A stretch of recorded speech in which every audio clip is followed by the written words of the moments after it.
जहाँ ज्ञान है वहाँ भ्रम नहीं। दिव्य ज्ञान में आपका स्वागत है।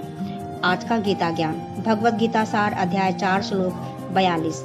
तस्माद् ज्ञान संभूतम हितस्थम ज्ञानासीनात्मनः चित्वैनम संशयम योगम अतिष्ठोत्तिष्ठ भारत।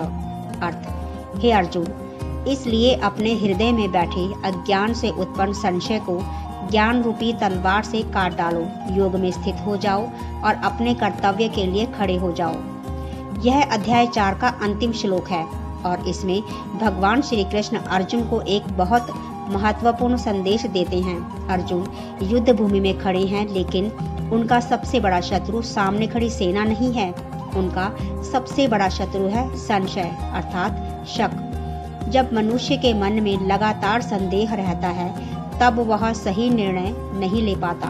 वह सोचता रहता है, यह करूं या ना करूं, मैं सही हूं या गलत, अगर असफल हो गया तो क्या होगा, लोग क्या कहेंगे। ऐसे संदेह धीरे धीरे मनुष्य की शक्ति को कमजोर कर देते हैं, क्योंकि संशय का जन्म अज्ञान से होता है। जब हमें किसी बात का सही ज्ञान नहीं होता तब मन में भ्रम और डर पैदा होने लगता है, लेकिन जब ज्ञान आता है तब वही भ्रम समाप्त होने लगता है। इसलिए भगवान कहते हैं, ज्ञान को तलवार की तरह उपयोग करो। जिस प्रकार तलवार किसी वस्तु को काट देती है, उसी प्रकार सच्चा ज्ञान मन के भ्रम, डर और संशय को काट देता है।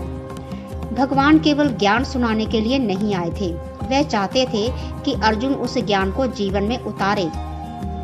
इसलिए अंत में कहते हैं, अब संशय छोड़ो, योग में स्थित हो जाओ और अपने कर्तव्य का पालन करो, क्योंकि केवल सोचते रहना पर्याप्त नहीं है। ज्ञान का वास्तविक लाभ तब है जब वह हमारे कर्मों में दिखाई दे। जीवन में प्रयोग, हर बात पर संदेह करने की आदत को कम करें। सही ज्ञान प्राप्त करके निर्णय लें। डर और भ्रम के कारण अपने कर्तव्य से पीछे न हटें। जो सही है उसे समझकर साहस के साथ कार्य करें। संक्षिप्त सार, भगवान श्री कृष्ण अर्जुन से कहते हैं कि अज्ञान से उत्पन्न अपने सभी संशयों को ज्ञान रूपी तलवार से काट दो। डर, भ्रम और संदेह में फंसे रहने के बजाय योग में स्थित होकर अपने कर्तव्य का पालन करो। यही गीता के 4थे अध्याय का अंतिम और सबसे प्रेरणादायक संदेश है। धन्यवाद। फिर मिलते हैं अगले श्लोक की व्याख्या के साथ। जय श्री कृष्ण। श्री शिवाय नमस्तुभ्यम।